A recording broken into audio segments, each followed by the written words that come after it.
you're not expecting monetary debasement to show up in the classical CPI measures, No, probably it's partly showing by up. design. Yeah, partly by design. It's actually showing up in asset prices. And what that means, to think that through, most people don't really understand what this rich-poor divide is all about. It's all about the fact that wages have not risen in real terms in any meaningful way since about 1975. But what's happened is asset prices have outperformed wages.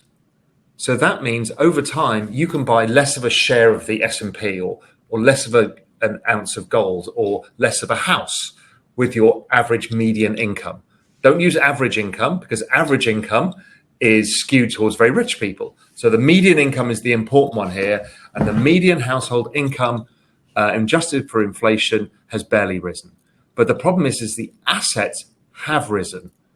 So the inflation is happening in the assets, and there's actually deflation at kind of human level for the reasons I talked about. There's way too many people in the labor force. When you've got 76 million baby boomers and 81 million millennials at the same time, all in the labor force, they're competing for jobs. Meanwhile, Mark Andreessen's Software is Eating the World is playing out. So there are less and less jobs. So we're seeing the labor force participation rate collapse. So we are in a secular, massive disinflationary trend. I know everybody wants to look back to the 1970s and say, look at the money printing. We're going to have the 70s again. People don't understand the 1970s was based on the largest generation of people in all history going into the labor force at the same time, earning a paycheck.